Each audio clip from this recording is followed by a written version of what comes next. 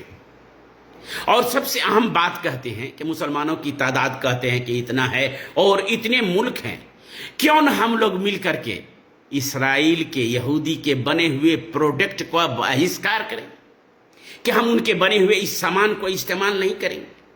سب سے بڑا حربہ ہے آج کل، مثال کے طور پہ دیکھیے پیپسی کولا ہم لوگ روز پیتے ہیں، اگر 20 ہی پیسہ فائدہ ہو ایک پیپسی پر، 10 ہی پیسہ فائدہ ہو، اور دنیا میں کتنے مسلمان ہیں، اگر پیپسی کا پروڈکٹ کو بہشکار کریں گے، اس کو نہیں استعمال کریں گے، تو یہ بھی ایک بہت بڑا حربہ ہے آج کے وقت میں جو ہم اپنا سکتے ہیں اور کر سکتے ہیں۔ اور حق کی دفاع کریں، آپ جس حال میں ہو، جہاں کہیں بھی ہو، حق کی دفاع کریں۔ اور اگر حق کی دفاع کرنے کی طاقت آپ میں نہیں ہے، آپ کا ماحول، آپ کا ملک اس بات کی اجازت نہیں دیتا ہے، تو باطل کے ساتھ بھی کھڑے نہ ہو، باطل کے ساتھ بھی کھڑے نہ ہو، کیونکہ حضرت امام ابن تیمیہ رحمہ اللہ، شیخ الاسلام ابن تیمیہ رحمہ اللہ نے فرمایا کہ اگر کوئی باطل کے ساتھ کھڑا رہتا ہے تو وہ خائن ہے، خیانت کرتا ہے، چاہے جائے کہ وہ نمازی ہی کیوں نہ ہو اور قرآن ہی کیوں نہ پڑھتا ہو۔ اور سب سے آخر میں ہم لوگوں کے اوپر ضروری ہے کہ صحیح اسلام کو سمجھیں۔